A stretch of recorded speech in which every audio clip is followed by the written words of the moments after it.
abre la sesión, señor secretario, sírvase leer el orden del día.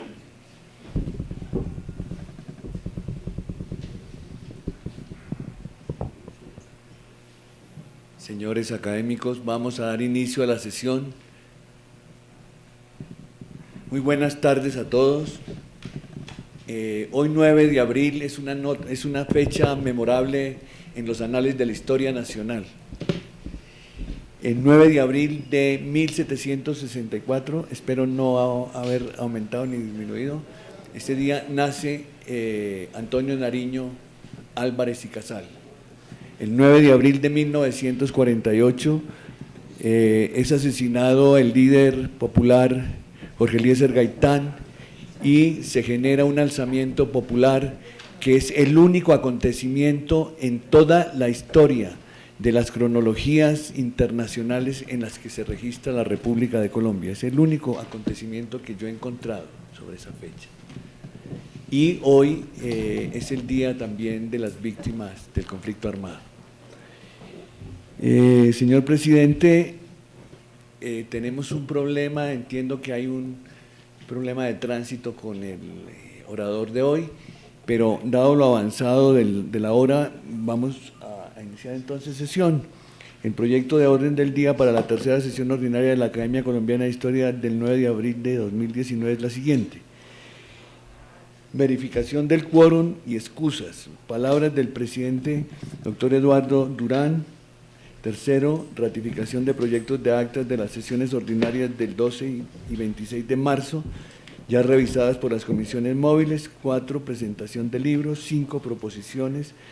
6, presentación del libro por el académico Fernando Mayorga, datos sobre el estudio de la propiedad territorial indígena en el suroccidente colombiano. Quiero dar un saludo especial a los señores invitados aquí presentes, a la esposa de nuestro académico Julio Roberto Galindo, también al historiador venezolano y amigo de esta académica, el ingeniero Luis Fernando Rangel Velasco. Entonces, señor presidente, está leído el orden del día. Consideración del orden del día. Bueno, señores académicos. Gracias, señores académicos. Primero, palabras del señor, verificación del quórum. Señor presidente, se han excusado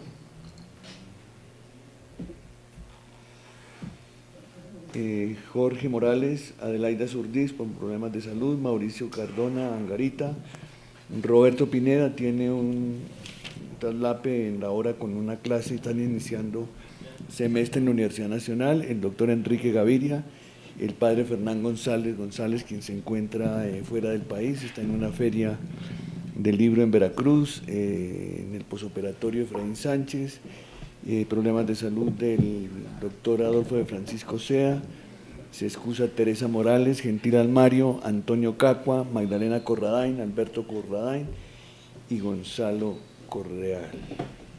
Hay quórum para deliberar. Señor académico Fernando Mayorga, bienvenido. Palabras del presidente Eduardo Durango. Muy buenas tardes para todos. Como lo ha dicho el señor secretario, hoy es una fecha muy emblemática. Él ha leído toda la relación que tiene esta fecha del 9 de abril con una cantidad de episodios en la historia de Colombia.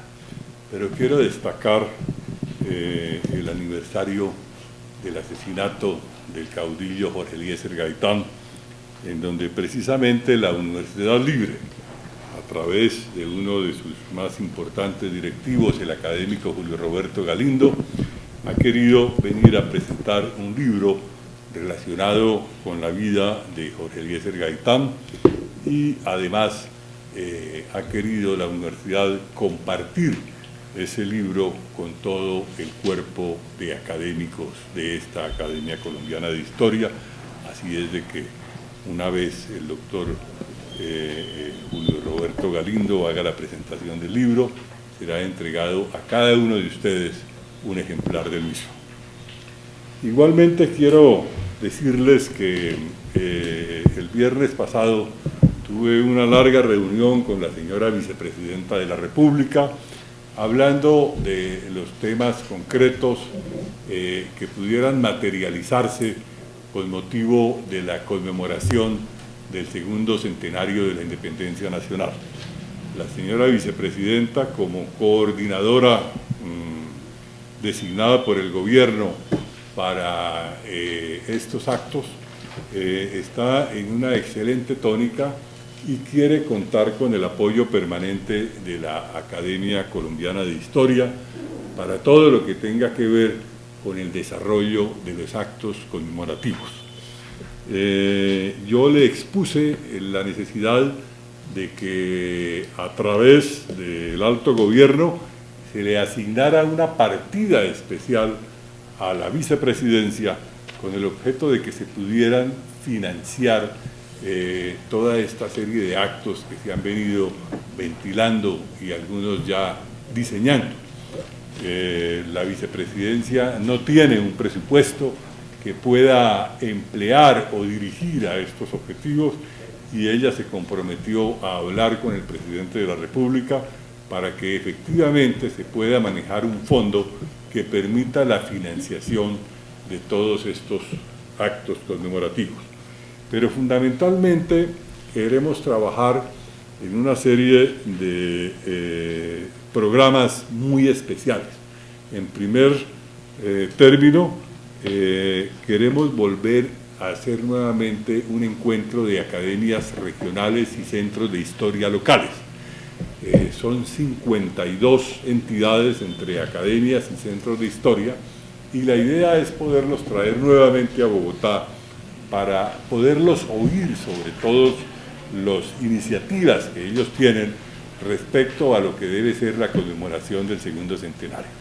Esta conmemoración debe ser la oportunidad para reunir al país entero, para poder revivir el fervor nacional, para poder, digamos, no solamente analizar lo que fueron esos episodios del movimiento emancipador y de la consolidación de la República, sino también para que se pueda trabajar sobre un escenario de proyección sobre lo que debe ser Colombia en los próximos 100 años. Y entonces para eso se requieren recursos en donde se puedan efectuar investigaciones que tiendan a analizar toda esta serie de cosas y que tiendan a estimular el debate para que a través de un ejercicio crítico se pueda deducir un análisis que permita la generación de una serie de ideas sobre lo que debe ser Colombia en ese próximo escenario del tercer centenario. Igualmente vamos a estar en condiciones, tal como se lo expresé a todos los señores académicos a través de una carta, que de todas maneras quiero que ahorita se lea, en el sentido en que tenemos recursos, nos van a ser entregados a más tardar la semana entrante, y con esos recursos vamos a poder financiar investigaciones. Entonces, los académicos que estén interesados en desarrollar proyectos de investigación relacionados con el tema de la conmemoración del segundo centenario, pues pueden presentar esos proyectos para que la Comisión de Publicaciones de la Academia y la mesa directiva los puedan autorizar y se pueda asegurar su publicación temprana para que tenga la suficiente difusión. Entonces quiero invitarlos a que analicen muy bien el contenido de esta carta que les he enviado y a que se comuniquen con nosotros lo antes posible, porque en este objetivo yo creo que todos los académicos debemos estar al unísono para poder contribuir para que estos proyectos de investigación puedan tener un desarrollo exitoso y se puedan materializar en el menor tiempo posible. Igualmente, la señora vicepresidenta quiere que se haga una reunión de los académicos con la Comisión de Sabios.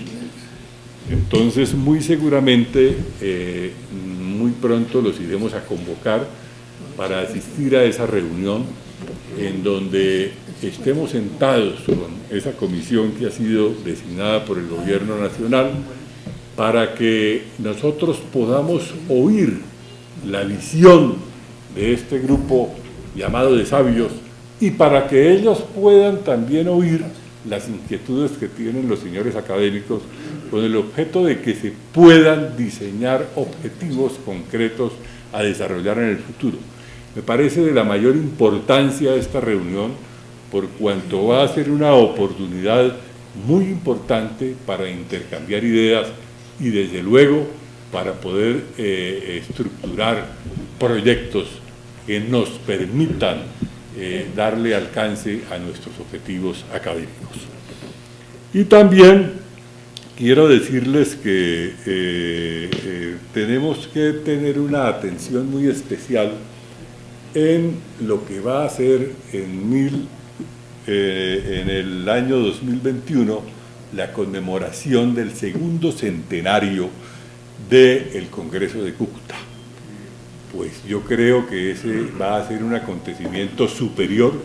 Allí nació la República de Colombia, allí se expidió la primera Constitución, y yo creo que eso nos debe llevar a profundas reflexiones, no solamente para poder elaborar un estudio crítico verdaderamente interesante y de fondo sobre todo lo que concurrió allí en ese Congreso, sobre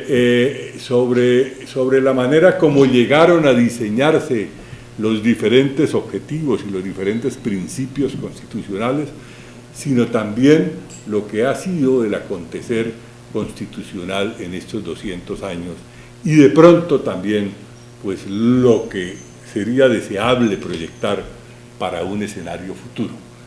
Entonces me parece que alrededor de este tema pueden surgir muchas iniciativas y proyectos de investigación, para lo cual vamos a contar con algunos recursos que pueden ser dirigidos hacia ese escenario. Entonces les dejo esas inquietudes, señores académicos. Vamos a continuar con el orden del día. Le damos la bienvenida a nuestro conferencista de hoy, el doctor Fernando Mayorga, quien va a disertar sobre un interesantísimo tema que ha titulado Datos sobre el estudio de la propiedad territorial indígena en el suroccidente colombiano, producto de una larga investigación que él ha hecho y que ha materializado en un libro que precisamente será presentado también hoy en esta sesión y que yo creo que va a ser una herramienta importante para los señores, para ser analizado por los señores académicos. Bienvenido, doctor Mayorga, y una vez concluya los siguientes puntos del orden del día, le ofrezco la palabra para su intervención. Continuamos, señor secretario. Quiero saludar al académico Juan Camilo Restrepo y al académico Rodolfo Segovia. Hoy les circulé una invitación para el día de mañana que se va a hacer en el Gimnasio Moderno, la presentación de la segunda edición del libro El Galeón, San José y otras historias. Me permito a continuación dar lectura a una carta que está circulando, firmada por el presidente, y que es fruto de unas reflexiones y de una estrategia que se ha desarrollado al interior de la mesa directiva. Ya ustedes la tienen en sus correos. Bogotá, Distrito Capital, 8 de abril de 2019. Esta comunicación ha sido dirigida a los académicos honorarios de número y correspondientes residentes en Bogotá, fuera de Bogotá y en el exterior, los académicos residenciados fuera de Colombia. Estimados académicos, esta carta la suscribe, la firma el presidente, el doctor Eduardo Durán Gómez. Dice así: estimados académicos, reciban todos mis atentos saludos. Permítanme, por medio de esta comunicación dirigida a toda la comunidad académica residente en el país y en el exterior que aglutina nuestra academia colombiana de historia, reiterar mi invitación que he formulado en mis intervenciones en las pasadas sesiones del 12 y el 26 de marzo, al hacer un llamado para que todas nuestras actividades, estudios, investigaciones, publicaciones y participación en el Congreso Internacional de Historia de Tunja en agosto y del 19º Congreso Colombiano de Historia en Armenia en octubre estén centradas en las conmemoraciones bicentenarias de la Independencia de Colombia 2019. Como recordarán, fue con la colaboración del Ministerio de Cultura que en junio de 2018 culminamos en Bogotá con una reunión nacional de consulta con asistencia de presidentes de academias departamentales y directores de centros de historia local y previos 8 encuentros regionales para formular en una gran consulta nacional los retos de la celebración del Bicentenario de la Independencia en torno a qué celebrar y cómo celebrar en 2019. 2 tomos de memorias que publicamos con el patrocinio del convenio de asociación 448-18 entre la Academia y el Ministerio de Cultura. En octubre de 23 de 2018, la vicepresidenta de la República, Marta Lucía Ramírez, instaló la Comisión de Expertos del Bicentenario, que había sido designada por el decreto 748 de mayo de 2018. Desde entonces, hemos venido concurriendo a las reuniones técnicas y participando también en el diseño de la primera de otras series conmemorativas de estampillas de correo, esta inicial sobre escenarios emblemáticos del Bicentenario de la Independencia que se encuentra en impresión. Este año, el 15 de febrero, iniciamos las actividades académicas en sesión conjunta con la Vicepresidencia de la República, la asistencia de los académicos y los presidentes de las academias del Colegio Máximo, funcionarios del alto gobierno y de las fuerzas militares, en conmemoración de la instalación en Angostura del segundo Congreso de Venezuela por el general Bolívar. En la sesión se presentó el primer volumen de la colección Biblioteca del Bicentenario de la Independencia 2019, una edición con un apéndice documental de más de 100 páginas con nuevos documentos adicionales a la primera de 1921 que fuera publicada por el académico Luis Augusto Cuervo con las actas transcritas del original que reposan en el Archivo General de la Nación y que fueron exhibidas en la sesión académica de la conmemoración del Bicentenario de la instalación del Congreso de Angostura. Hemos distribuido entre los académicos que asistieron a la sesión los ejemplares y esperamos hacerlo con los académicos fuera de Bogotá vía postal una vez recibamos el giro de los aportes del Gobierno Nacional de 2019, los cuales fueron incrementados en esta vigencia en un 54% para patrocinio de estudios, investigaciones y publicaciones sobre independencia en proyectos específicos. Nuestra invitación entonces a los señores académicos es a que participen activamente en los aspectos conmemorativos de la campaña libertadora de Nueva Granada de 1819, que dio independencia a los territorios de la Nueva Granada, hoy Colombia, que he señalado en mi introducción a esta convocatoria. 1. Participación en el Congreso Internacional que se realizará en Tunja en la primera semana de agosto, inscribiendo ponencias en las mesas de trabajo. La Academia va a subsidiar el desplazamiento diario a Tunja y unos emolumentos para los académicos que participen en el Congreso para alimentación. 2. Otro tanto en el 19º Congreso Colombiano de Historia en la primera semana de octubre en la ciudad de Armenia, cuya presidencia está en cabeza del académico Alonso Valencia Llano. 3.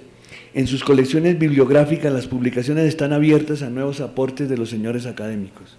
Para el efecto, solicito enviar sus manuscritos para que el Comité de Publicaciones evalúe las obras a través de 2 pares académicos y conceptúe sobre su publicación, específicamente sobre temas de independencia, desde 1815 con la invasión del ejército expedicionario de Costa Firme al mando de Pablo Morillo y el proceso de emancipación y campaña libertadora de 1819 hasta la Constitución de la República de Colombia, el eje temático.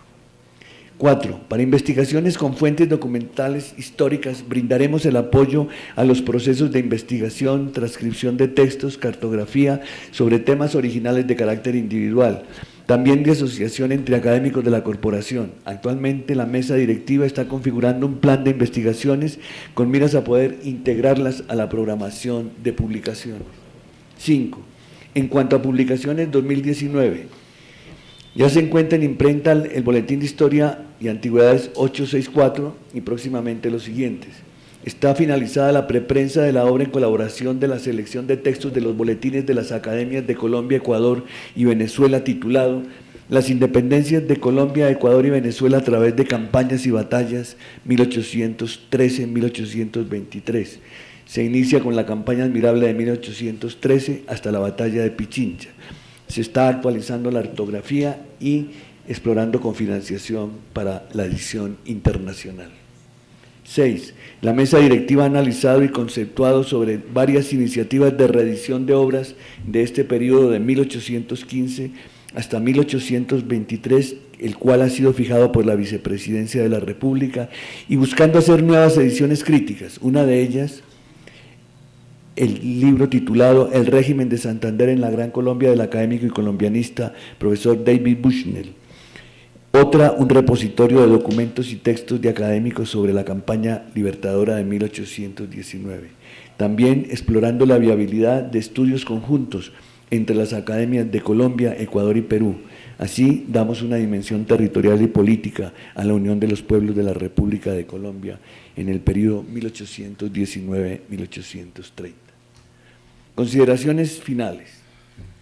¿Es esta una convocatoria oficial a todos los académicos a proponer proyectos editoriales y proyectos de investigación en razón a que obtuvimos un incremento de aproximadamente el 54% del presupuesto con el que veníamos disponiendo habitualmente, lo cual nos ha permitido financiar una serie de trabajos importantes, lo cual nos va a permitir financiar una serie de programas de trabajos importantes si queremos que estos trabajos estén relacionados directamente con el tema de independencia?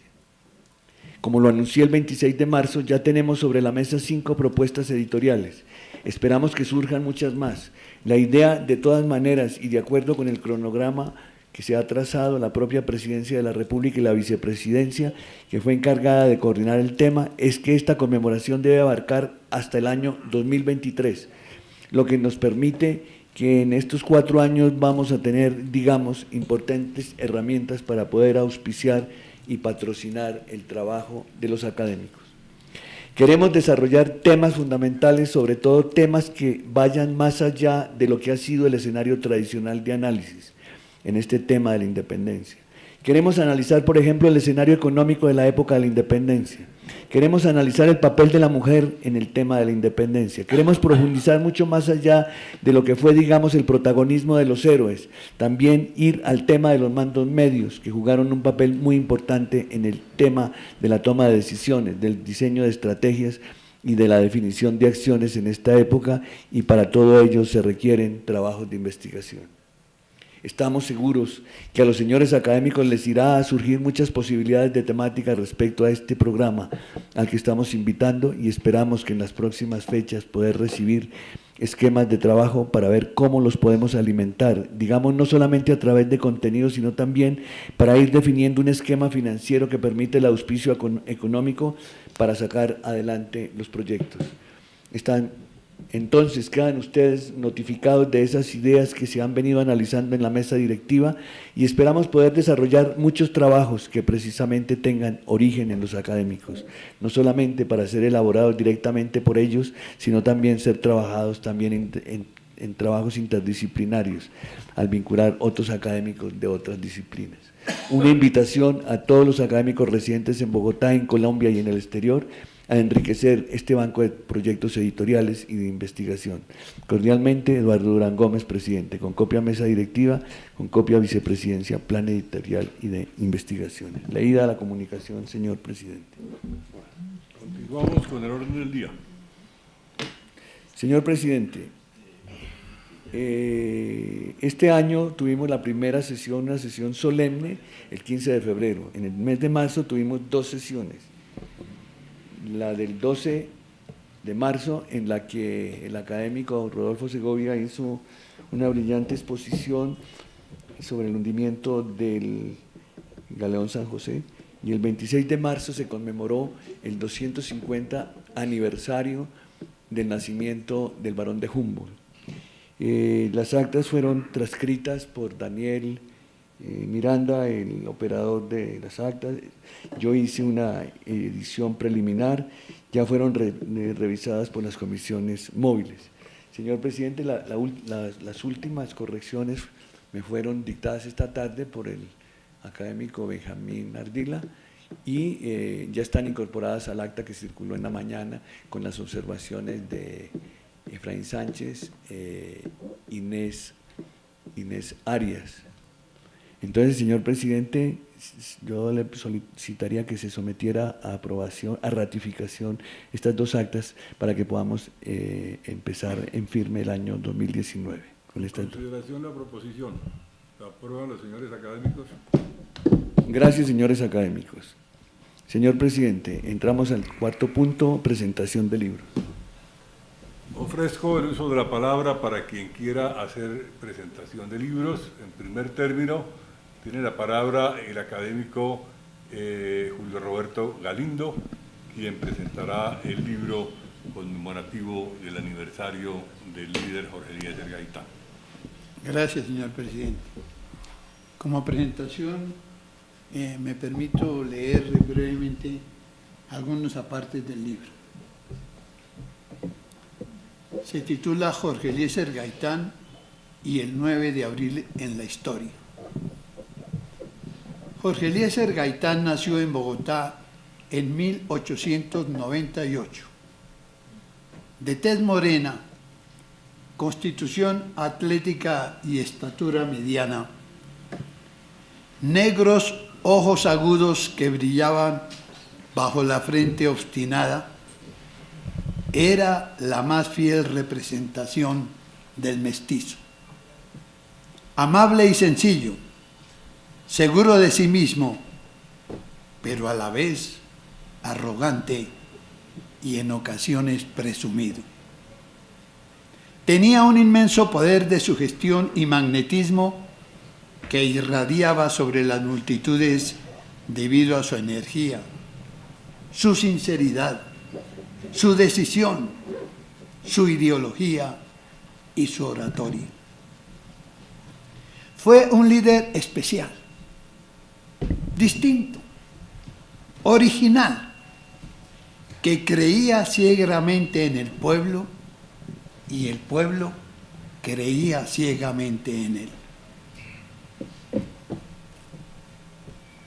Recibió el título de doctor en Derecho y Ciencias Políticas en la Universidad Nacional en 1924. Presentó como tesis de grado el trabajo titulado Las ideas socialistas en Colombia. Después de haber ejercido brevemente la profesión con extraordinario éxito y de haber intervenido en renombradas audiencias criminales, viajó a Italia a especializarse en Derecho Penal. En el Parlamento, su oratoria revestía contenidos éticos y sociales con elocuencia muy apasionada.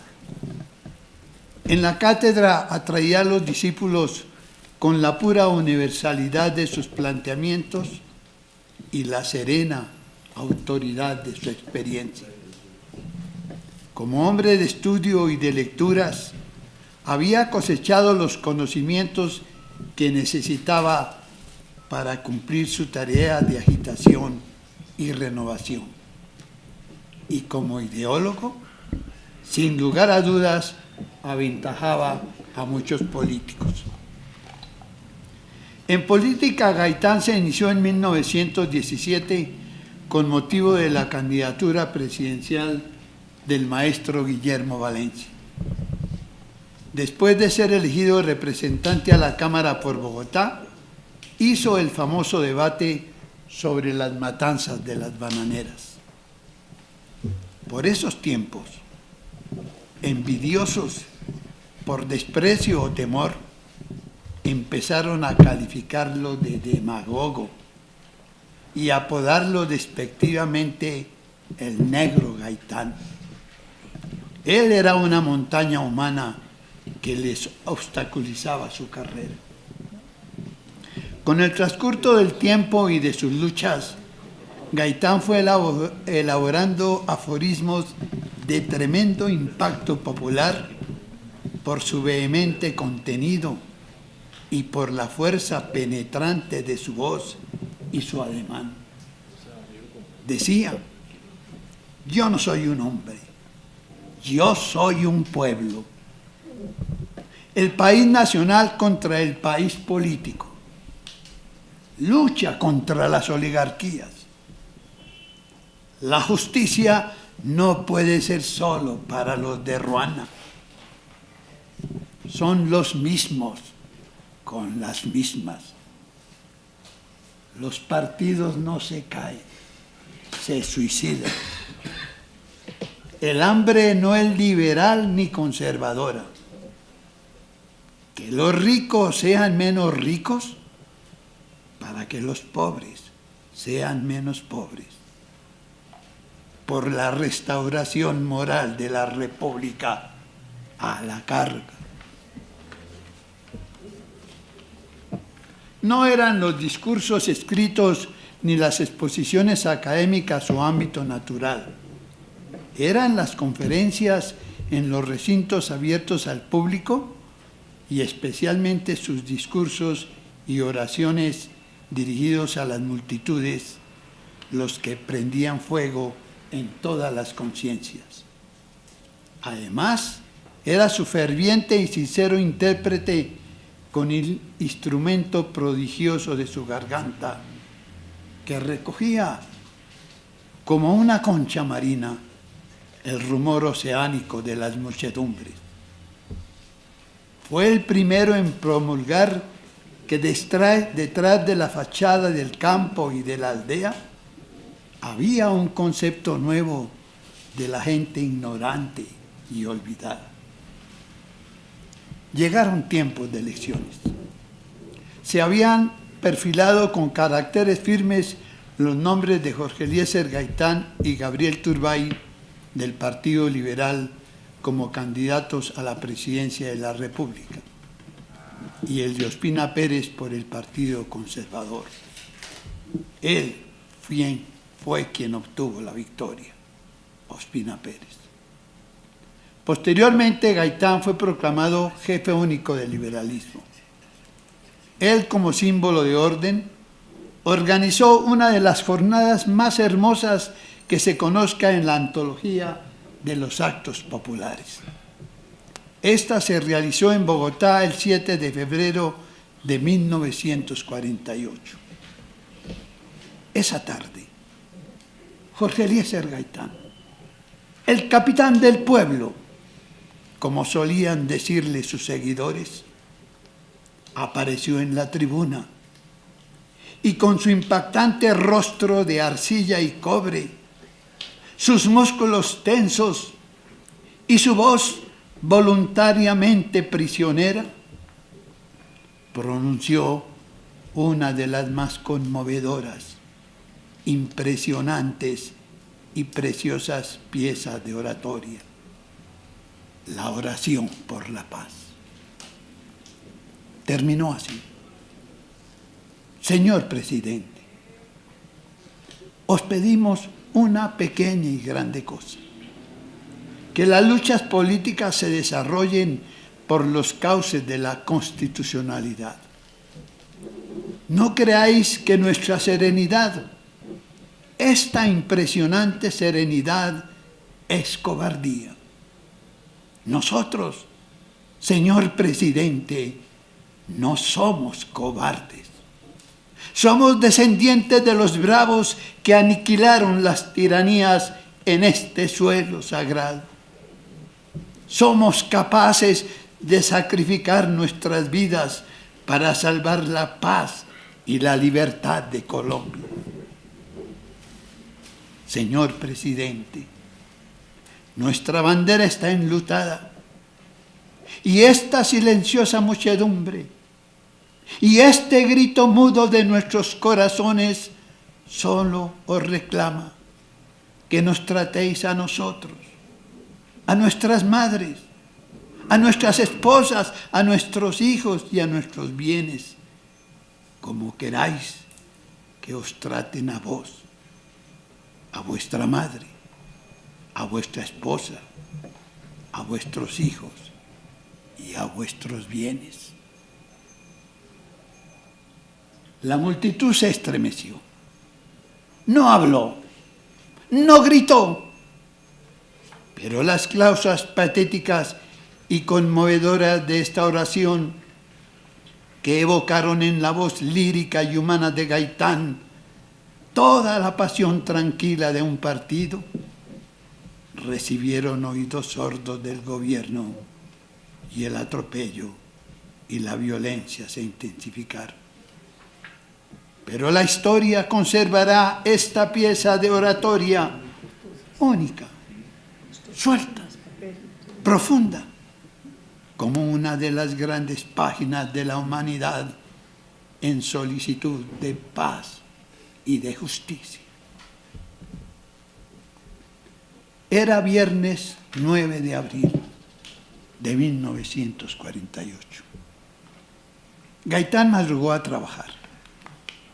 Su esposa Amparo Jaramillo tuvo al amanecer un extraño y lúgubre sueño que intentó comentárselo por teléfono, pero la secretaria no pudo comunicarlos.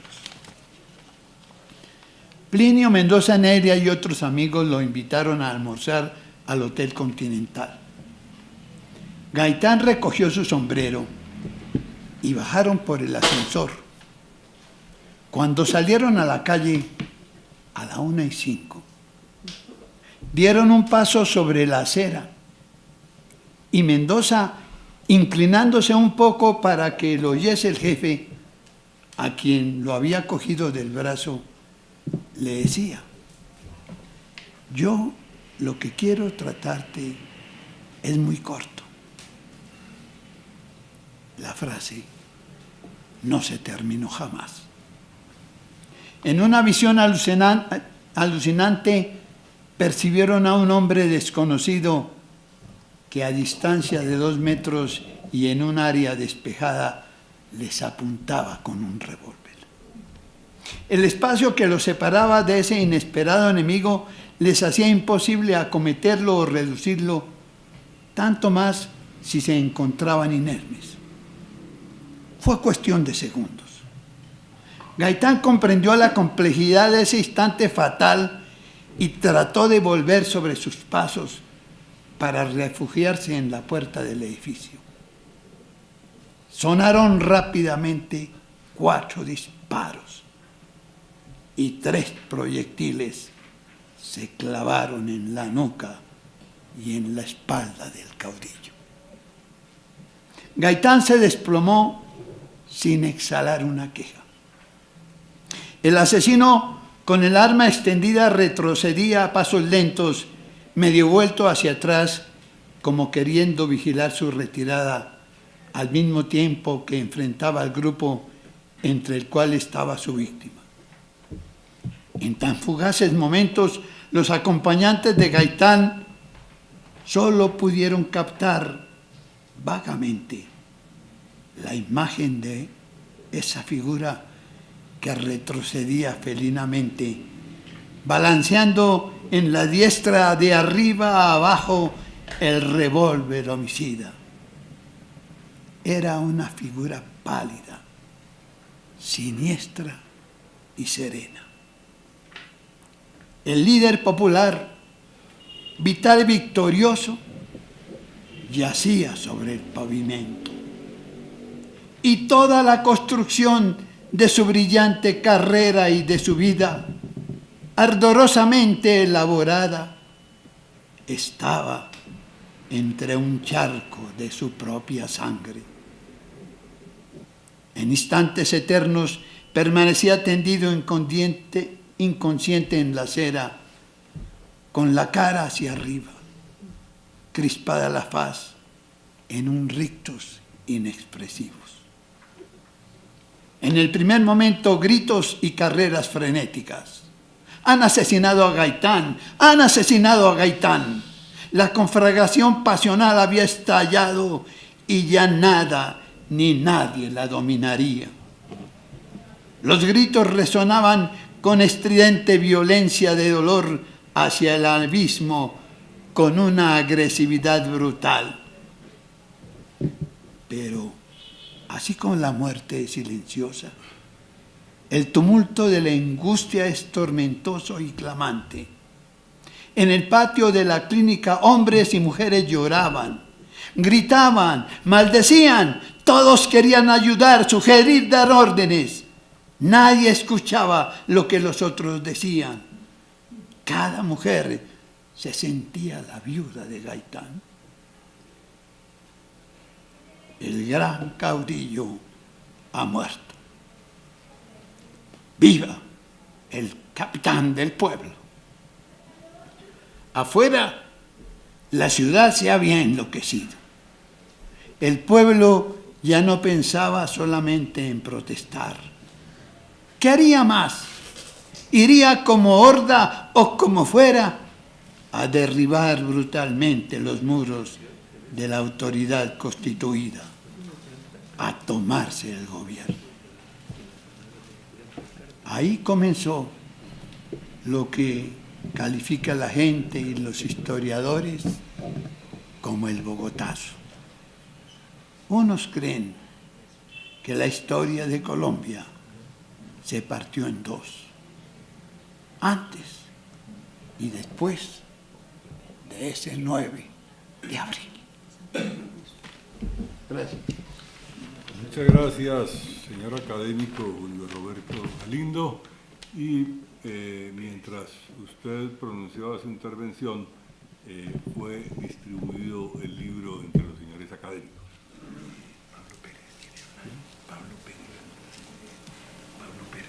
Tiene la palabra el académico Pablo Pérez. Muchas gracias, señor presidente. Por intermedio del mío, el escritor casanareño muy importante, Héctor Publio Pérez Ángel, nos hace llegar un libro publicado por él en el año 2003, denominado Los Caminos Reales de Casanare. Un trabajo muy amplio donde toca temas desde el periodo colonial hasta la República, manejando diversos temas que son muy importantes, como son los caminos que conducen al Dorado. Acordémonos de las expediciones al Dorado de Jiménez y de otros autores. Toma también los caminos de la Comisión Coreográfica, basándose en los itinerarios que hizo la Comisión Coreográfica hacia mediados del siglo XIX. También habla de los caminos de la sal, haciendo énfasis en Chames a Miraflores, el camino a Páez y el camino a Cúcuta desde Casanare. Se refiere también a los caminos ganaderos que fueron muy importantes, y normalmente donde están ubicados, donde quedaban muchos de estos caminos ganaderos, actualmente están los puentes y las carreteras que cruzan. Un ejemplo de esto es el sitio de San Salvador o Puerto de Casanare, donde actualmente queda la carretera nueva que va hacia Tame y Arauca. También se refiere a los caminos del agua, entonces hace énfasis en el río Meta, en el Orinoco, y termina pues ya con los caminos del petróleo. Este es un trabajo que, aunque fue publicado en el 2003, es un trabajo muy importante, y el doctor Publio Pérez, como sabemos, él es miembro de la Academia Boyacense, miembro de la Academia Casanareña de Historia, y es actualmente candidato a miembro de la Academia Colombiana. Entonces dejo este libro para la biblioteca. Gracias. Muchas gracias, señor académico Pablo Pérez. ¿Alguien más quiere presentar libros? Continuamos con el orden del día. Proposiciones. En la mesa se encuentra, señor presidente, señores académicos, la siguiente proposición. Los académicos que suscribimos esta proposición nos permitimos postular como académico de número al académico de nacionalidad colombiana y correspondiente, don Roberto Herrera Soto, para ocupar la silla vacante número 9.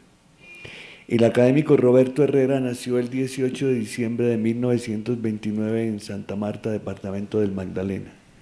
Es bachiller del Colegio Celedón de esta ciudad, egresado de la Facultad de Derecho de la Universidad Nacional de Colombia, donde cursó estudios 1948-1952. Hizo una especialización en Derecho Laboral, fue delegado de Colombia al Cuarto Congreso de Educación Vocacional de las Américas, con sede en la Universidad de Maryland en 1952.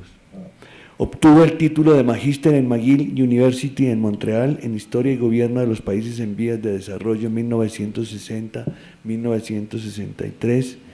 Asimismo, realizó cursos de literatura inglesa y francesa en la misma universidad entre 1964 y 1965. Ingresó a la Academia Colombiana de Historia como académico correspondiente en 2014 con la disertación sobre el tema La Humareda, una batalla pírrica que favoreció a la regeneración. También es miembro de la Sociedad Bolivariana de Colombia. Ha publicado los siguientes libros y ha actuado como compilador de otros: La zona bananera del Magdalena, Historia y Léxico, Bogotá, Instituto Caro y Cuervo, 1979. Antología del pensamiento conservador en Colombia, Biblioteca Básica de Colombia, Colcultura, 2 tomos, 1982. El pensamiento político de Bolívar a través de sus textos, 2010. Autor de diversos ensayos históricos sobre la doctrina Drago, Belice, inglés o guatemalteca, 1955. Antecedentes y bases federalistas de la Constitución de 1991, publicada en 1992. Problemática de la gobernabilidad en Colombia, 1997. Estudio biográfico del expresidente José María Campos Serrano. El realismo político de Bolívar y el mundo contemporáneo.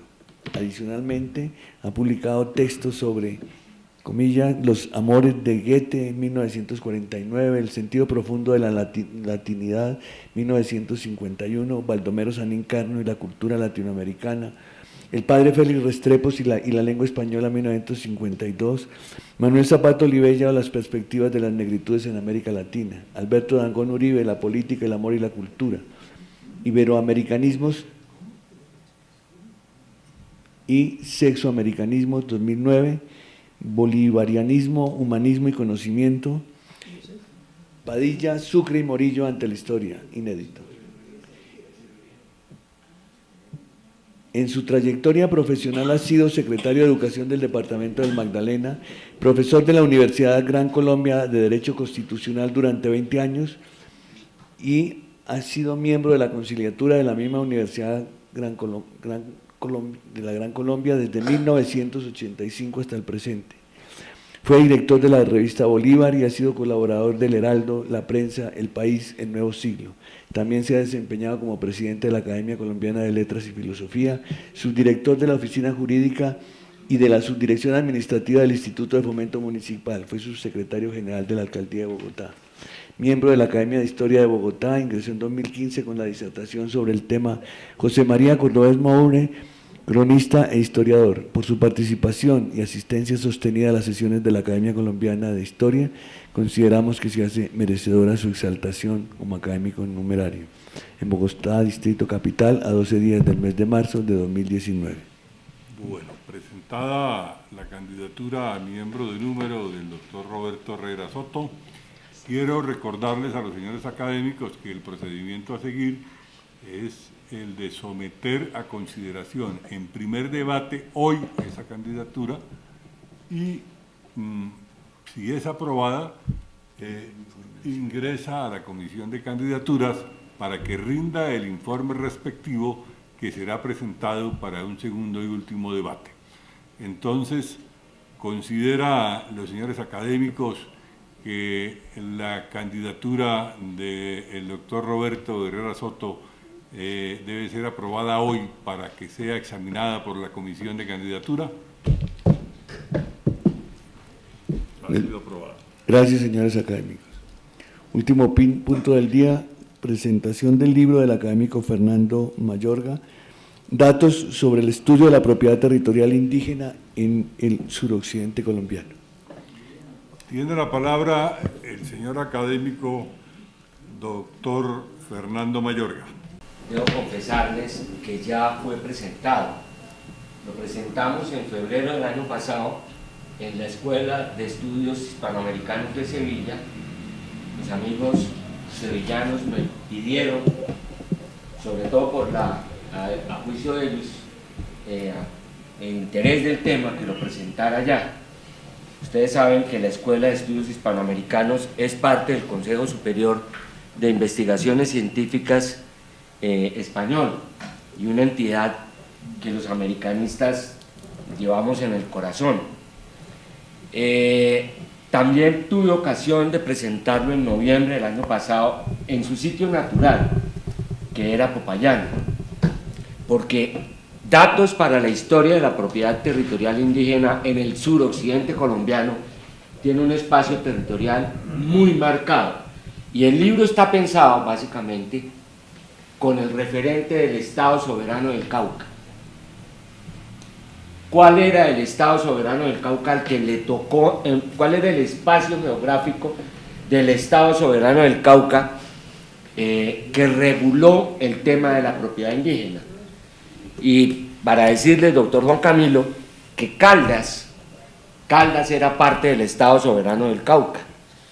Yo tenía mucho interés en Caldas por algunos problemas de resguardos, y para poder abordar el tema de los resguardos indígenas de Caldas, para poder abordarlo seriamente, tenía que mirar cómo había sido la regulación en el territorio del cual dependía Caldas, porque ustedes saben que Caldas es una creación reciente de 1910. ¿Qué había antes? ¿Cuál era el derecho aplicable en ese territorio? ¿Por qué el tema? Yo llevo trabajando este tema, como muchos de ustedes saben, probablemente 30 años, y la idea era juntar en un volumen los estudios parciales que se habían ido presentando a lo largo del tiempo, para que tuvieran un viso de unidad. Entonces, esto explica el espacio al que se dedica el libro, el tema del libro, y bueno, es obvio que el tema indígena no se ha abordado de manera adecuada. No se ha abordado, y aquí lo digo en la introducción, de manera adecuada, porque los funcionarios del Estado que tienen que ver con el tema indígena miran el último decreto. Pero es que el último decreto es corrección del penúltimo, y ese del anterior, y del anterior, y del anterior.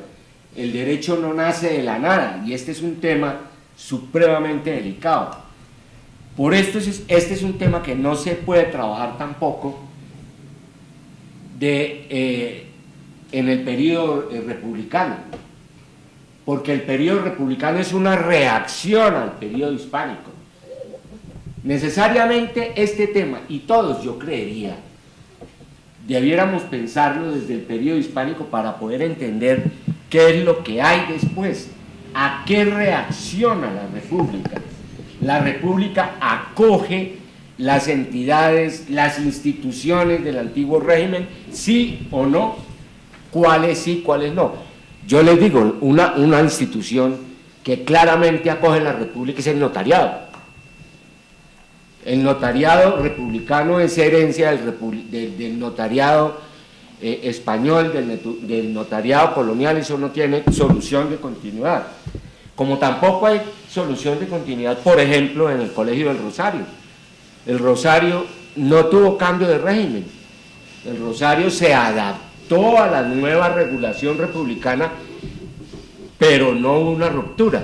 Hay otros temas en los que sí hay ruptura. Digamos entonces que durante cómo trabaja la corona española la propiedad indígena. En el libro tenemos un primer capítulo, un primer apartado, 5 páginas, no es una cosa larga, que se llama Una precisión inicial básica, la cuestión de los justos títulos de la corona de Castilla sobre América. Estas 5 páginas deberían leérselas a los historiadores colombianos que siguen discutiendo este tema. Este tema está saldado desde el siglo XVI. Esto no tiene ningún problema. Y de cómo se saldó este tema, y es que el rey era rey por diversas razones, con unas condiciones, eso también se dice, le permite a ese monarca hacer una regulación de la propiedad territorial indígena, que es el segundo capítulo al que se refiere el libro. Por eso digo aquí, permítanme lo leo, dentro de las líneas doctrinales que se dejaron expuestas, debe decirse que desde los primeros años de la presencia española en América, las disposiciones peninsulares respetaron el derecho de dominio que los naturales tenían sobre sus tierras antes de la llegada de los españoles. Tanto en las capitulaciones como en las instrucciones impartidas a los conquistadores, el rey se cuidó de aclarar que no debía repartirse a los peninsulares tierra de los indios y de otorgar las mercedes de tierra fuera de las tierras habitadas por los pueblos originarios, a fin de no causar a los naturales perjuicio alguno. Asimismo, este es otro punto importante, porque hay errores en la doctrina histórica.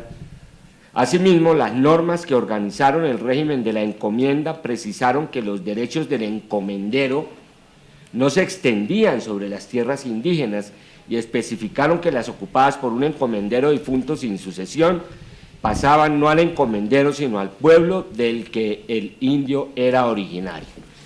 Entonces, ¿qué tenemos durante el periodo hispánico? Durante el periodo hispánico tenemos comunidades con tierras poseídas de manera comunitaria. Eso es lo que tenemos. A lo largo y ancho del territorio. ¿De qué territorio? Del territorio ocupado por Castilla, por España.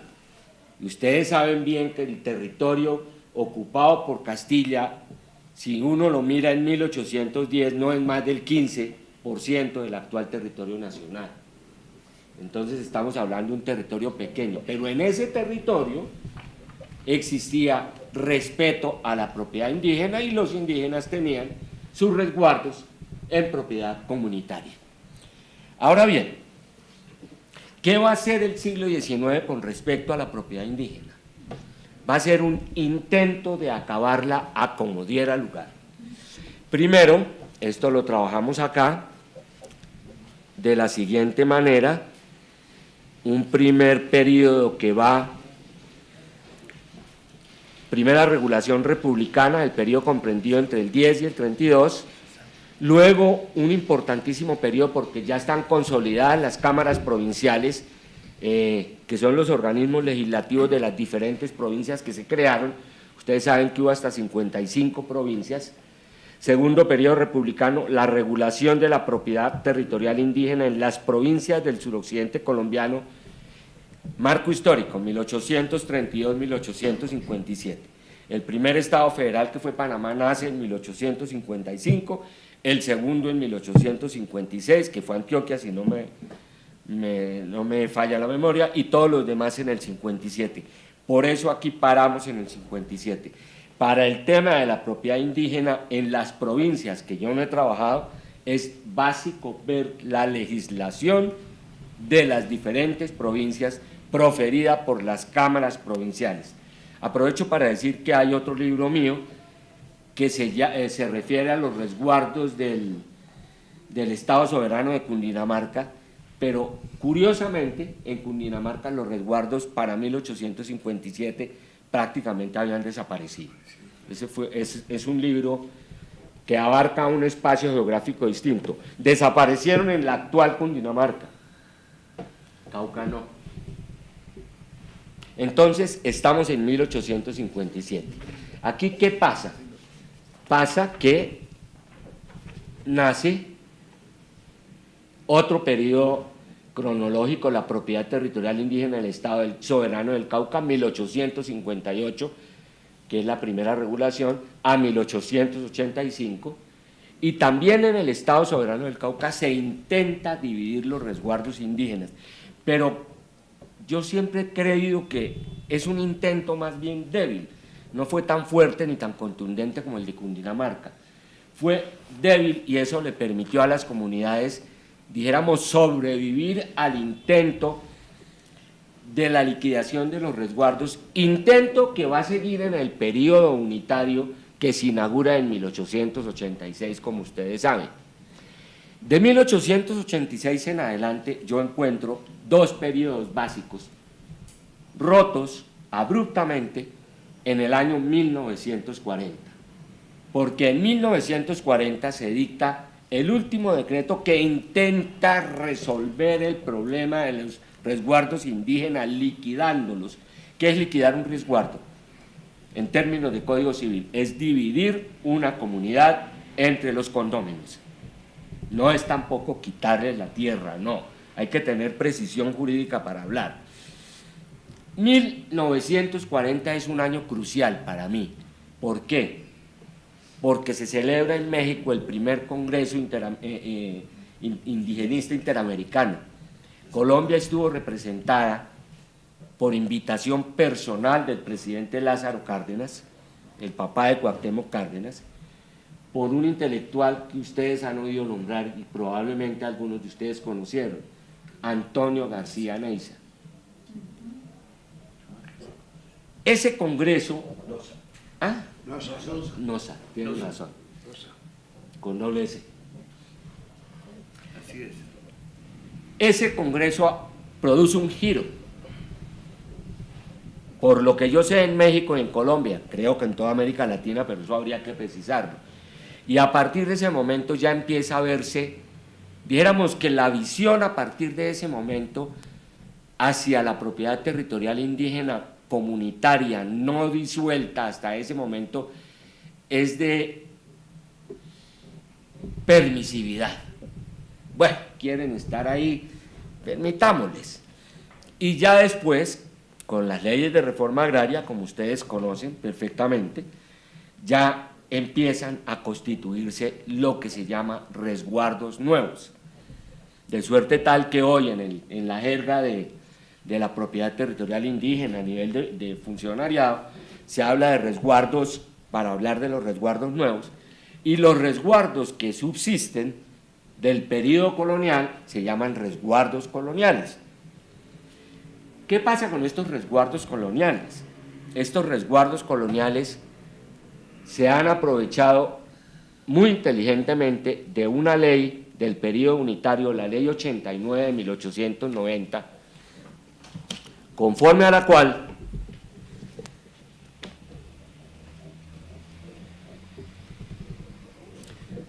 artículo 12, en caso de haber perdido una parcialidad sus títulos por caso fortuito o por maquinaciones dolosas y especulativas de algunas personas, comprobará su derecho sobre el resguardo por el hecho de la posesión judicial o no disputada por el término de 30 años en caso de que no se cuente con esta solemnidad y de acuerdo con lo dispuesto en el Código Civil. Este último requisito de la posesión pacífica se acredita por el testimonio jurado de 5 testigos de notorio abono, examinados con citación del fiscal del circuito, los que expresarán lo que les conste o hayan oído decir a sus predecesores sobre la posesión y linderos del resguardo.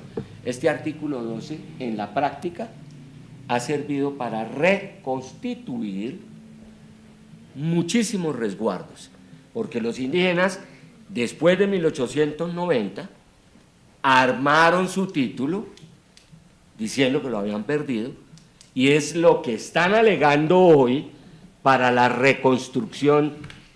Yo tuve un resguardo colonial, dice, el título se perdió, aquí está constituido conforme al artículo de la ley 89 de 1890. Señora Agencia Nacional de Tierras, reconózcame este título, yo tengo derecho a este resguardo colonial. Entonces, ¿qué sucede? Imagínense ustedes unos funcionarios que lo que tienen en la cabeza es el último decreto, enfrentándose a un problema de esa magnitud en un territorio tan, llamémoslo suavemente, intenso, como hemos tenido ocasión de ver el día de hoy. Porque es que Cauca y Nariño son por lo menos intensos, para no utilizar otro adjetivo. Es tierra difícil. Y los indígenas tienen en la cabeza la protección del rey. Son 2 tiempos históricos los que están en conflicto en este momento en este país. El tiempo histórico de los indígenas, que es un tiempo de larga duración, y el del funcionariado, que es un tiempo histórico supremamente corto y supremamente mal formado. Yo quisiera que este libro fuera utilizado por el Estado colombiano, por las personas que tienen que ver con este tema, que como estamos viendo es un tema supremamente delicado. Es que un paro de 27 días como el que acabamos de pasar puede romper la economía de un país. Y miren qué curioso, ¿no? El suroccidente colombiano, el espacio geográfico del libro, Cauca, Nariño, Cauca, Valle, fueron los que más sufrieron. Pero ahí está también pegado Chocó, y Huila, y Putumayo. Es que el Estado soberano del Cauca iba desde el Atlántico hasta el Pacífico y hasta el Amazonas. Era medio país. A uno se le olvida que era Popayán. Popayán era una ciudad importantísima, la mitad de camino entre dos sedes de audiencia, que eran Santa Fe y Quito. Pues tan importantes que hoy son capitales de repúblicas. Es decir, este tema, si no se mira en la larga duración, seguirá irresoluto.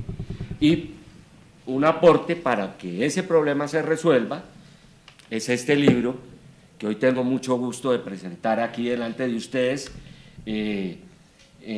No se había podido hacer antes porque la vida sale así, pero esta es mi casa, mi academia, y yo no podía dejar pasar la salida de este libro sin compartirla con ustedes. Muchas gracias. Muchas gracias, señor académico doctor Fernando Mayorga. Y déjeme decirle que además su libro resulta muy útil en estos momentos, cuando han aflorado grandes conflictos en el sur del país, precisamente por este tema del territorio. Ofrezco el uso de la palabra, señor académico Santiago Luque, tiene la palabra. Gracias, académico presidente.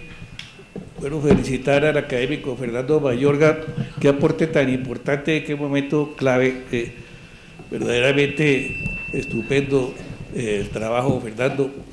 Bueno, a los ingenieros cuya academia de historia tengo el honor de presidir, nos cupo el flaco honor de liquidar los resguardos de que hablaba Fernando aquí en Cundinamarca, muy particularmente los de Santa Fe, de Bogotá, que eran no solamente enormes, Bosa, Soacha, Ulbe, Engativá, Suba, Chía, verdaderamente era una corona inmensa de tierra, y de la tierra más valiosa porque era tierra suburbana.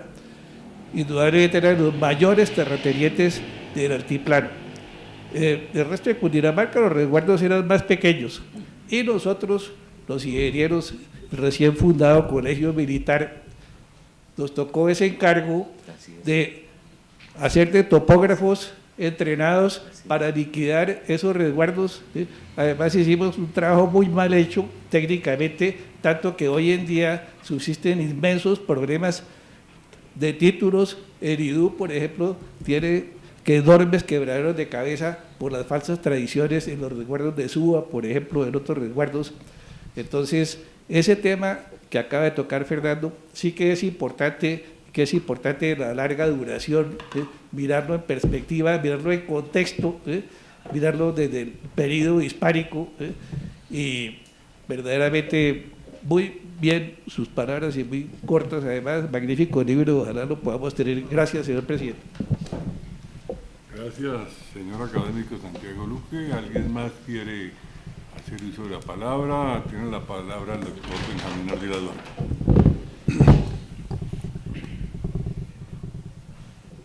Señor presidente, este libro es un libro que hace un aporte excepcional al debate probatorio sobre el régimen de la propiedad en Colombia. Tuve la oportunidad en el Fondo de Cultura Económica de hablar con Silva Herzog y le dije, ¿por qué todas las reformas agrarias fracasan en América Latina? Y me dijo, es que todos los economistas son economistas de ciudad, lo que quiere decir que el no tener una visión de la propiedad agraria ha sido una de las grandes desgracias de la América Latina.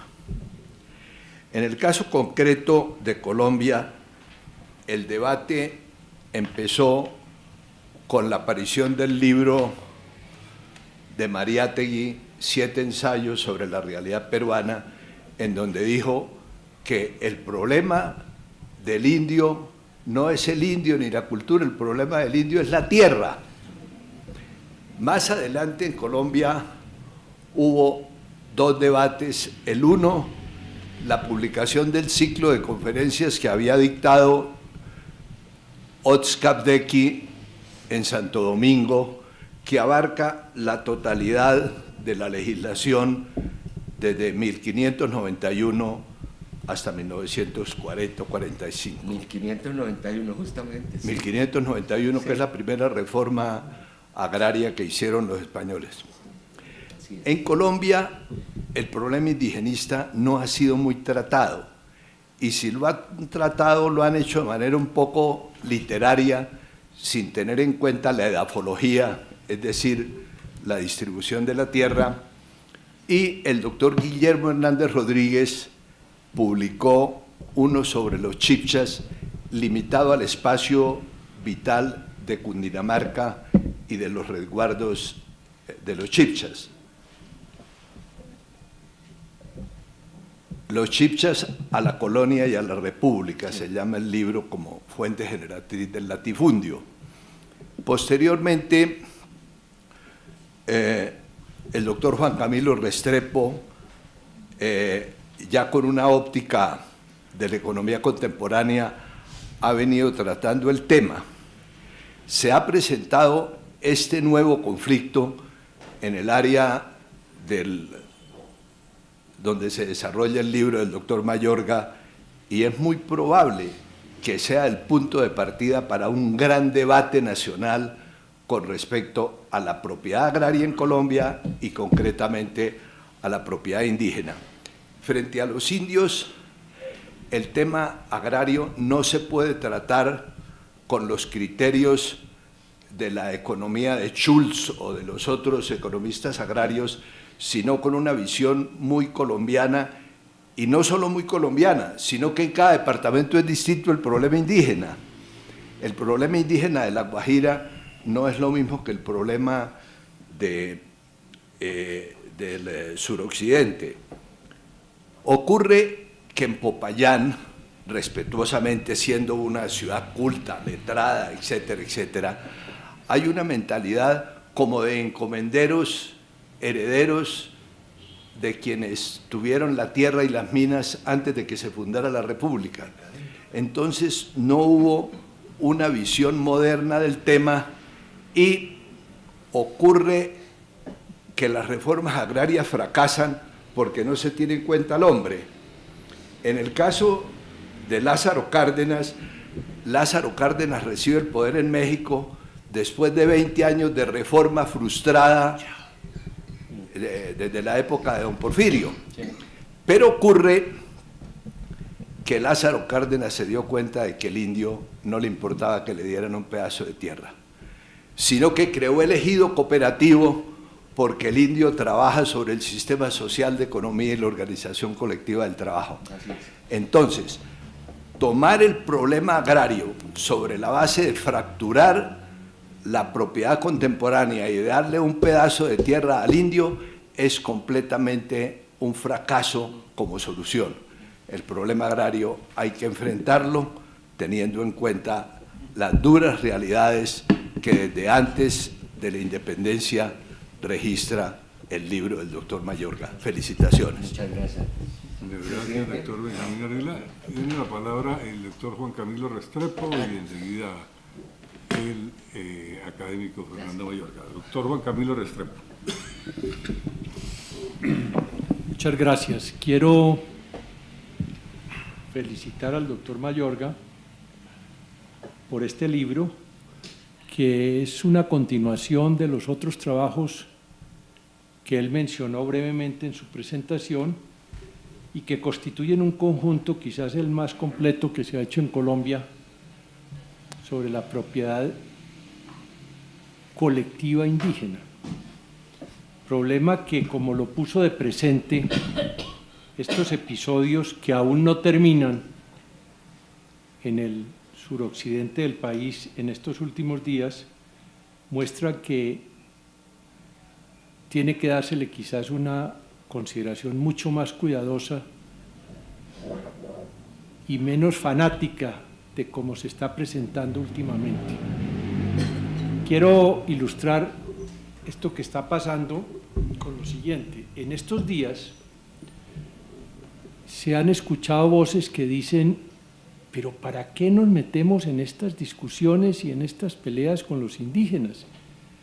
Si ellos ya tienen asignado cerca del 30% o más del territorio colombiano.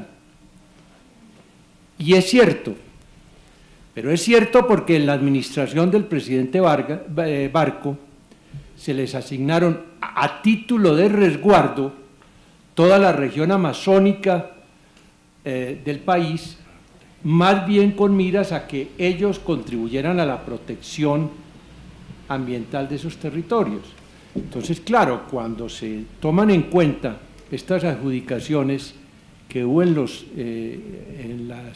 tiempos del presidente Barco, pues aparece a primera vista y agregadamente una porción del territorio colombiano inmenso asignado a las etnias indígenas.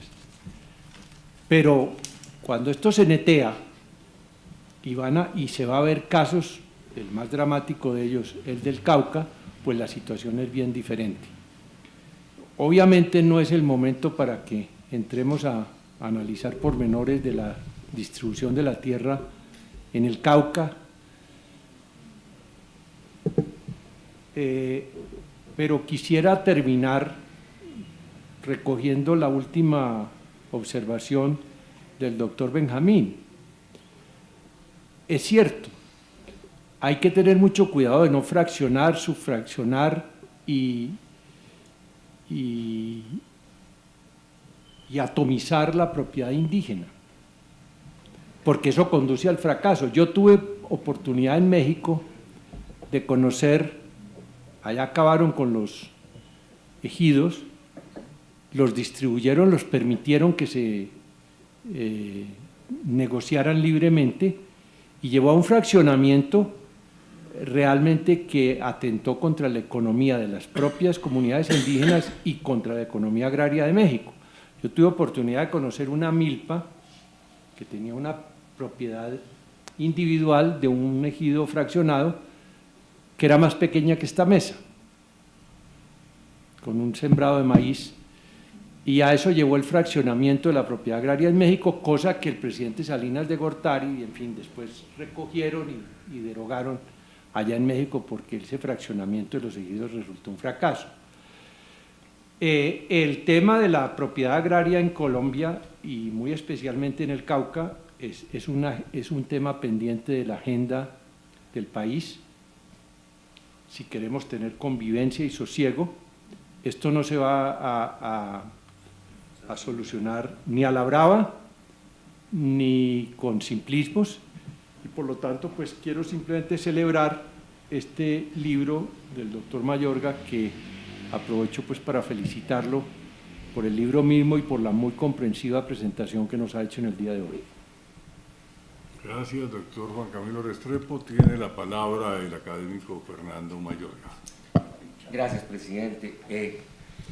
Oyéndolos hablar a Benjamín y al doctor Juan Camilo, me viene a mí a la cabeza la frase de mi papá, que era abogado, y él siempre me decía, refiriéndose al Código Civil, y con este libro sí que lo entendí yo y lo vi claro, y lo que se está diciendo lo refuerza, es que al Código Civil le repugna la propiedad comunitaria.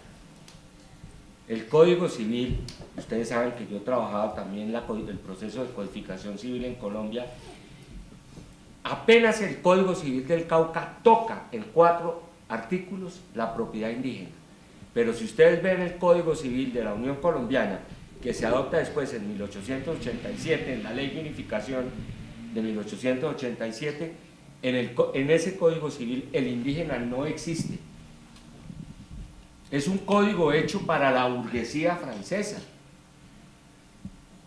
Es una regulación para un país que no existe. Entonces, caminan por dos caminos. Por un lado está la codificación civil y su regulación de muchas materias, sucesión, contratos, etc. Y por el otro lado un tema como ajeno que a todos molesta, que no se acomoda en ninguna parte, que es el tema indígena y el tema de la propiedad indígena. Pero lo que dice el doctor Juan Camilo es cierto. O nosotros nos abordamos, y Benjamín muy atinadamente, o el país se pone en serio a ver cómo se maneja este tema, o el sosiego va a ser imposible. Yo les agradezco de verdad muchísimo esas intervenciones a todos. Para los que no lo sepan, Santiago conoce metro por metro de la sabana de Bogotá en una tradición de 500 años. Es lo que él diga en materia de tierras en la sabana, eso es palabra de Dios. Y lo que dijo Benjamín y el doctor Juan Camilo, de verdad muy atinados. Les agradezco mucho que hayan habido estas intervenciones y de verdad este es un tema que el Estado colombiano tiene que abordar alguna vez. Ojalá lo aborde bien con la gente que es y cuanto antes. Gracias. Tiene la palabra el académico Roger Pita. No, un minuto solamente como para recordar un antecedente dramático sobre la afectación de la propiedad colectiva de las comunidades indígenas. No hay que olvidar que uno de los primeros decretos del gobierno republicano hacia el año 1820-1821 fue principalmente afectando esta comunidad colectiva. Digamos, no solo se aplazó la promesa de la ciudadanía para las comunidades indígenas, sino que aparte de todo se siguió con la lógica que tanto habían criticado los dirigentes republicanos en relación con los gobernantes españoles, con la labor que hizo Moreno Escandón y estos reformadores, que lo que hicieron fue segregar y arrinconar cada vez más a las comunidades indígenas, de manera que es muy dramático ese antecedente de la temprana república, que simplemente siguieron con esa tónica de seguir afectando a las comunidades en su propiedad territorial. Pero no siguieron. Es que ese es el énfasis que yo quiero hacer. Había una regulación y el siglo XIX, tú estás hablando del decreto del 24 de septiembre de 1810, que es muy temprano, no siguieron, cambiaron, es decir, era constituir un ciudadano propietario. Ese es el ideal de la Revolución Francesa. Se transportan acá las constituciones y los códigos civiles y al indígena se le da un pedazo de tierra, no se lo vuelve ciudadano, no es ciudadano, apenas propietario de un pedazo de tierra, pero ya esa tierra puede entrar al mercado. Ese es el juego. Es decir, el siglo XIX es una ruptura radical frente al régimen anterior. Aquí lo demuestro. Cuando lo mires, lo verás con atención. Bueno, gracias, doctor Roger. Continuamos con el orden del día. Señor presidente, me alegra muchísimo saber que un trabajo comunitario de orientación jurídica que patrocinó parcialmente esta academia hace bastantes lunas en territorios de Río Sucio, Caldas, en algunos de esos resguardos, hayan estimulado con toda lo pertinaz que es el doctor Mayorga en sus estudios, una obra como esta, que no conozco sino a través de una imagen que me envió, de manera que no puedo opinar ni adentro ni afuera sobre su contenido. Pero además, estoy... usted es de la nobleza del Popayán. Perdón, no voy a hacer rectificaciones en este momento, no voy a hacer rectificaciones. Yo solamente quiero insistir en las palabras del doctor Juan Camilo, las palabras del doctor Benjamín. La situación es tremendamente difícil y esto no se va a solucionar con ponerle ceros a otra promesa y afirmar y a ir y venir. Los indígenas están luchando, bueno, no se nos olvide cuando a Quintín Lamen lo escupió en la cara el maestro Valencia en una de las calles de Popayán y después escribió su obra. Es una economía, esos indígenas han sabido subir y bajar, mimetizarse. Yo recuerdo épocas en que se hablaba de reforma agraria y yo tuve pues un paso largo por la Universidad del Cauca y yo llevé a los indígenas a ceremonias al Paraninfo. Una vez me dijo el rector, usted está loco, ¿qué quiere hacer? Allí no se suben sino los blancos. Y dije, pues yo quiero que los indígenas puedan tener una ceremonia una noche, usted responde si acaban con él. Le dije, no lo van a acabar. Lo que sí no pude controlar fue que ellos los encerré durante un día en uno de los patios de la casa del papá de Camilo Torres. Y les envié comida y a las 5 de la tarde cuando los fui a sacar para el desfile estaban completamente borrachos. Entonces le pregunté a mi señora que había trabajado con los indígenas mucho tiempo, me dijo, no, las indígenas traían debajo del anaco el aguardiente, no se preocupe, usted no conoce cómo es esto. Entonces, vuelvo y repito, es una situación muy complicada, sobre todo en estos 40 años donde creemos que son los problemas de los indígenas. El Cauca está penetrado completamente por el narcotráfico y por el cultivo de coca. Si ustedes hace un par de años yo hice un sobrevuelo bastante largo para aterrizar y me encontré que gran parte de lo que eran haciendas estaban todas con piscinas y demás. Y me dijo el rector, me dijo, mire, usted puede recorrerse el Cauca y encontrará que hay mucho más tractomulas parqueadas en la vía Popayán-Pasto que las que hay de Bogotá a la costa en viajes. De manera que, doctor Mayorga, me alegra mucho. La academia patrocinó, recuerdo, una asesoría a los resguardos de Río Sucio.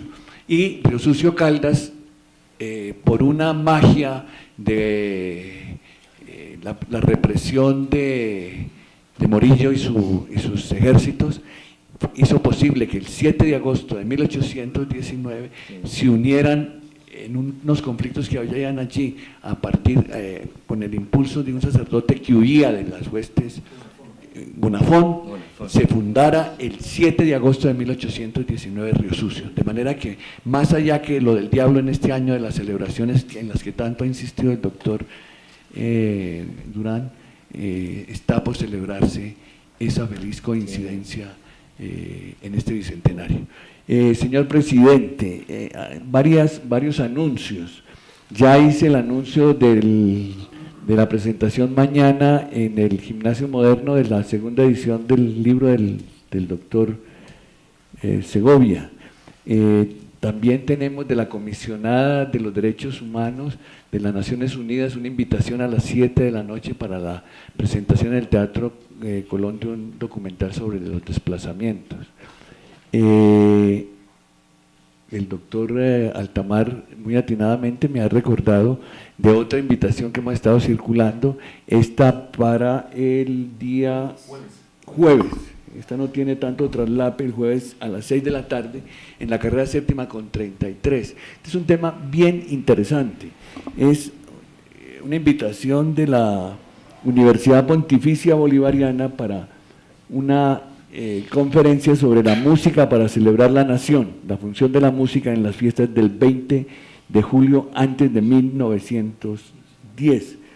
La conferencista es la doctora Alejandra Izaza Velázquez. Ustedes han recibido unas fotocopias con la invitación que amablemente nos han hecho llegar. Me parece que este es un tema muy interesante. Aquí tenemos pues uno de los grandes especialistas, que es el doctor Egberto Bermúdez, y hemos estado trabajando con el Banco de la República y el Colegio y el Teatro Mayor Santo Domingo para ver si es posible hacer unos conciertos sobre músicas del fines de la colonia y de independencia. Por último, señor presidente, les quiero recordar que he estado en conversaciones con la directora del CERLAL y me ofrecieron que la academia se integrara y participara en la Feria Internacional del Libro. Aquí estuvo la doctora Romy Romero, que es agregada cultural de la Embajada de la República de Paraguay. Todavía no hay embajador, pero el día 29 tendremos la presentación de un libro de el académico de esta academia, de Ricardo Escabón, que viene de Asunción a la presentación del libro, de manera que estamos haciendo los ajustes con el CERLAL y con a quien hemos pedido que nos colabore para poder establecer una coordinación con las cámaras del libro, las bibliotecas nacionales y los archivos nacionales de España y de los países bolivarianos para hacer un gran repositorio sobre fuentes bibliográficas de independencia, de manera que les estará llegando la invitación para el 29 de abril, y el día 30 tendremos acá la presentación, la conmemoración de la batalla de Queseras del Medio. Entonces, el próximo viernes la academia entra en receso de Semana Santa. Eso es todo, señor presidente. Bueno, muchas gracias, señores académicos, y nuevamente nuestras felicitaciones al académico Fernando Mayorga por el interesante trabajo que hoy nos ha presentado. Se levanta la sesión.